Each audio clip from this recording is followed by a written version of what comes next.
ल यो युवराज सफल भन्ने मान्छे होइन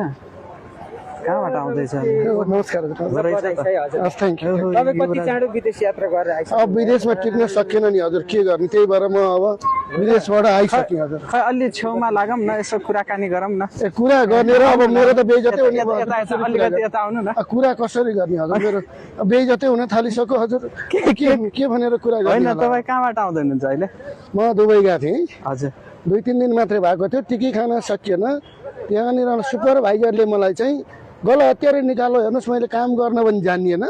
पोछा ला भन्ने घरि सेलुट गर भन्ने के गर्ने यत्रो मुद्दा हाले मान्छेलाई लगेर 2-4 लाख मेरो सुहा पनि भयो अहिले चाहिँ तनाव भएर है यसो हेरी सञ्जालमा युवराज सफल देश छोडेपछि त खुसी हुने खसीको कुखुराको मासु खानेको त ल रहेछ ठिक्क पर्यो त जानै चाहियो भनेर भ्रष्टाचारीहरू धेरै सल्बलाए धेरै भ्रष्टाचारीहरूले चाहिँ तपाईँको खुसी भए मुद्दा लाल छैन जे गरे पनि हुन्छ त्यही भएर अब जे गरे पनि म आफ्नो देशमा गर्छु अब विदेशमा म बस्दिनँ भनेर दौडेँ म त लगेज सगेज पनि अब 2-3 दिन अगाडि गएको के हुनु मसँग अब केही पनि छैन होइन त्यही भएर गर्दाखेरि चाहिँ मसँग केही पनि छैन अब मेरो चाहिँ अब 1.5-2 लाख पनि 2-3 लाख पनि गयो सबै खतम भइसक्यो हेर्नुहोस् अब के गर्ने त्यो चाहिँ सुपरभाइजर नेपाल आओस् न त्यसो कानको जाली फुट्ने गरी हान्छु म तपाईँलाई त दर तालले उ गरेर घोक्राएर काम लगाएछ नि है मलाई हेर्नुहोस् तँलाई त म चाहिँ जबबाट निकालिदिन्छु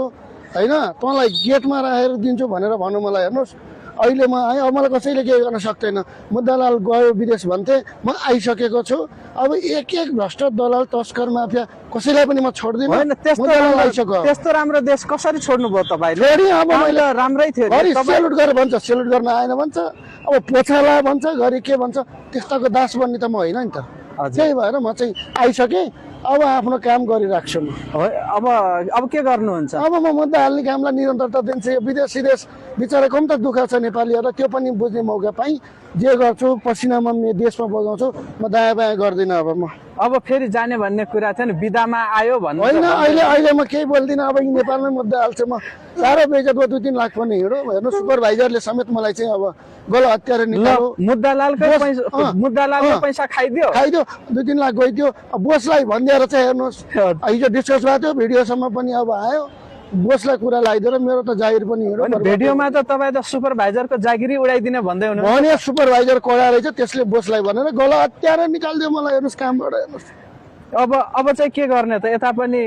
त्यही काम गर्ने अब मुद्दा हाल्ने कामलाई निरन्तर मुद्दा हाल्नलाई त अब तपाईँको के छ र तपाईँलाई त यहाँबाट पनि लखेट लानु होइन लखेट्न सक्दैनन् अब जनताले मलाई माया गर्ने मान्छेले त फेरि आइज नजा भनेको थिएँ जनताको मायाले देशको मायाले गर्दा म आइहालेँ अब तपाईँलाई पत्याउँदै होइन किन नपत्याउनु युवराज सफल आइसक्यो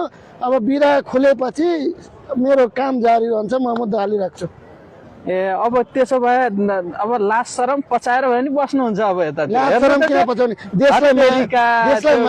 भिडियो हेर्नुहोस् त त्यो पोचा लगाएको होइन देशलाई माया गर्न आएको लुट्या छैन ठग्या छैन पोचा लाउने सेलुट गर्ने गरिहाल्छ त नेपाली हो होइन घरबाट पनि निकाल्ने परिस्थिति भइसक्यो निकाल्दैन कसैले पनि युवराज सफल निकाल्दैन अब बुवा आमालाई के भन्नुहुन्छ होइन म त घुम्न गयो भनेर भन्दै एउटा भैँसी किनिदिन्छु भनेर जानु भएको रहेछ भैँसी किन्न सकिएन के झन् किडनी बेच्नु पर्यो थियो आफ्नो अहिले धन्न आइ त पुगेँ नि त म त्यसो भए अब फेरि मुद्दा नै हाल्ने कसको नाममा हाल्नुहुन्छ जसले नराम्रो गर्छन् तिनीहरूकै विरुद्धमा हालिहाल्छ साँच्ची अब भेट भइहाल्यो संयोगवश अनि तपाईँ त्यो मानव अधिकारले निकालेको त्यो उस हेर्नुभयो मुख्य योजनाकार बालेन्द्र शाह हो केली शाहलाई नै चाहिँ डिरेक्टरलाई नै बाहिर निकालेर कलाकारहरू भान्से सान्छेलाई गरेर रहेछ यता डिरेक्टरहरूलाई पनि अब कारबाही गर्नुपर्छ यो मानव अधिकार आयोगको प्रतिवेदनलाई कार्यान्वयन गर्नुपर्छ र थप संशोधन पनि गर्नुपर्छ उजुरी हाल्ने मान्छे 29 गते भदौ 29 गते उजुरी म आफैले चाहिँ दर्ता गरेँ कतै त्यो उजुरी हाल्ने हिसाबले त आउनु भयो होइन उतातिर काम छोडेर होइन ठिक छ जसरी बुझ्दा पनि म गलत गर्नेलाई मैले अब छोड्दिनँ हो हजुर ल त हस् ल नमस्कार